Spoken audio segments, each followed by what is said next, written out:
grand and glorious civic celebration, a huge success today. A big crowd on hand behind City Hall to cheer on former Red Sox greats and to welcome the PawSox to Worcester.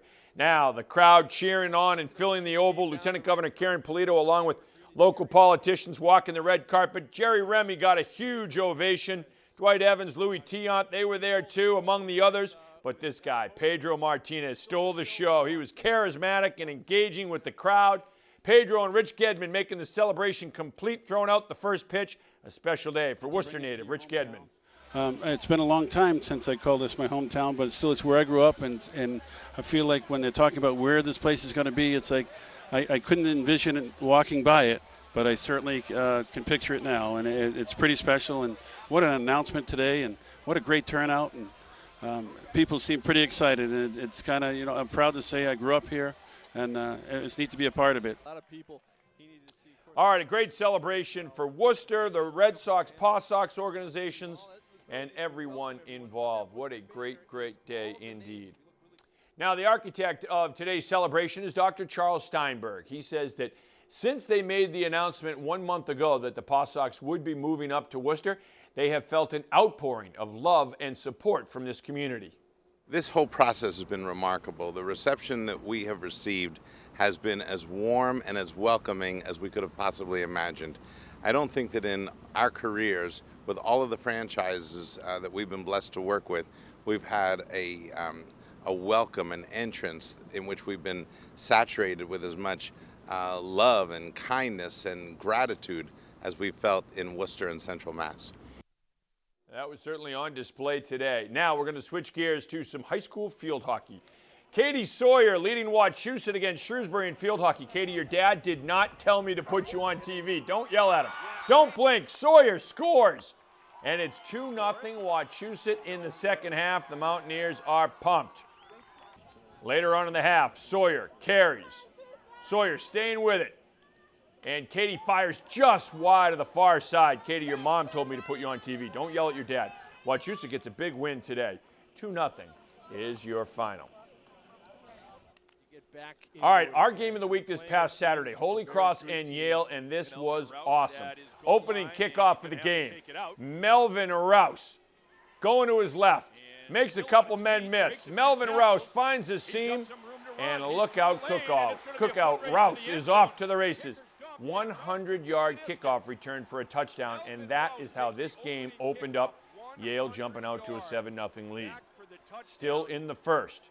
Yale lining up for a field goal, but out of a weird formation. Kurt Rawlings hits J.J. Howland, the former Tantascwa star, for his first career touchdown, and now it is 21-0 Yale. Holy Cross starting their comeback in the first quarter. Miles Alexander gets around the edge, hits the gas, 30 yards for the touchdown. It's a 21-7 game. 28-14 Yale, but not for long. Jeff Wade going up top to Martin Dorsey. Dorsey with a sensational catch. He's got 6, and Holy Cross has pared the lead to 7. It's 28-21. Under a minute to go in the game. Wade hitting Spencer Gilliam, the freshman. 30 yards out for the score. The Crusaders bench is going wild. We're tied at 28 after regulation in OT. Yale going for it on 4th and 1. And it's the Holy Cross defense that stuffs the play. So now 4th down for the Crusaders in OT. Their possession, they call on the freshman. Derek Ing from 45 yards out. Ing splits the uprights. Holy Cross beats Yale for the first time ever at Fitton Field, 31-28 in overtime. Yale. I think for these guys, man, to fight like that, to believe. You kept saying on a sideline, you got to believe. You got to believe. Don't lose that belief. And to come and do what we just did there, Jeff Wade, unbelievable job. Spencer Gilliam, I'm a Derek Ing at the end. It's only, 40-something yards, so I knew I had it easy. I just had to make sure my head was focused and nothing was in it, and just focus on what I need to do. The kick is up. I'll tell you what, incredible, the freshman Derek Ing, 45 yards away. He was calm, cool, and collected, and that is a huge, huge win for Holy Cross. But back to our top story. You were down there today for the grand and glorious civic celebration.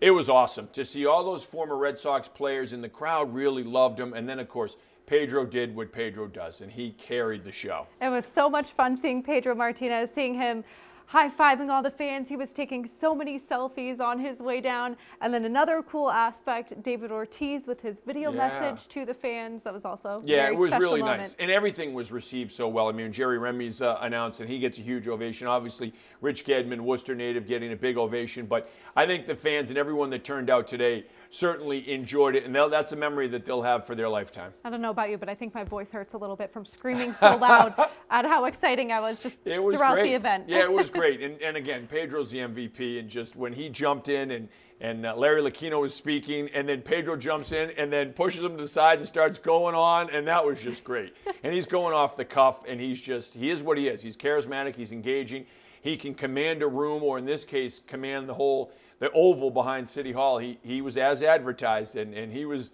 the big hit today. Definitely a day to remember in this city. Well, that is all we have for tonight. For Kevin Shea, I'm Brittany Schaefer. Thank you for watching, and have a great night.